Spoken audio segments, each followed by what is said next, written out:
Welcome back to Joy After Grief. This is day 7, and it's a Sunday. And what I'm going to do on Sundays is focus on a particular decade of my life. And this is the first Sunday, so we're talking years, first decade, years 0 through 9. And when I look back on my early childhood, one of the things that sticks out the most is food. I still love food, and I eat a lot of it. But especially just growing up, my mother was just such a good cook. I'm not saying she's not still a good cook, but just in terms of living under her roof, in the way that she provided food for my brothers and me. My mother was just such a good cook. And I just remember just constantly, there's always, high quality, nutritious, and just delicious food, freshly prepared. A lot of breakfasts I remember, and often lunches and snacks and everything, and especially dinner. We always had dinner together, and she just made just some of the best food in the world. And some of the things that stick in my mind, from early on is, beef stroganoff and chicken tetrazzini, beef tips and rice, and just on and on and on. Just good stuff. And it nourished our bodies, it nourished our souls. It's just really a blessing. Now, I just kind of took this for granted. I was a little bit older, like somewhere probably age 11 or 12 is when I finally stopped taking it for granted, because I was at a friend's house one night having dinner. Now, this was somebody I visited there a lot. I spent the night frequently.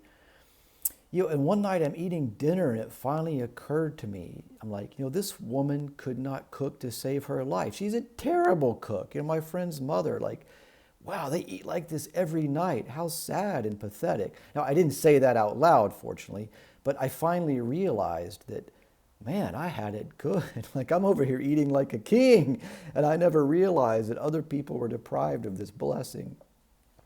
Now, so these are just a lot of good memories for me that really just enriched and blessed my early childhood. But I think there is a takeaway here, just in general, and that is, as parents, and maybe this is true as grandparents. I'm not there yet, but as parents, perhaps grandparents, the efforts that we make to truly make a home for our children, that really is just so important. And when we make that effort and establish those ways of making a home, those are just super rich blessings that sink deep into our children's souls.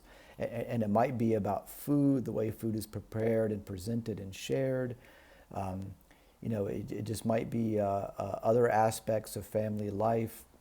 It might be the way you practice hospitality and have people over, whether it's parties or informal gatherings. It might be the way you take care of your yard together. There's all these different ways that families do this sort of thing. But when we make an effort to make a home for our children, it's just such a rich blessing. Very, very important. And so in my case, when I look back on the early years of my life, there's a lot of memories and so forth, but right at the top of the list is just all this wonderful food that my mother prepared for us of just a very, very high quality. And even though I've long since chewed, swallowed, and digested it, it still nourishes me somehow. So thank you, Mom, for all of the food, and thank you for watching, and I'll be back with more tomorrow.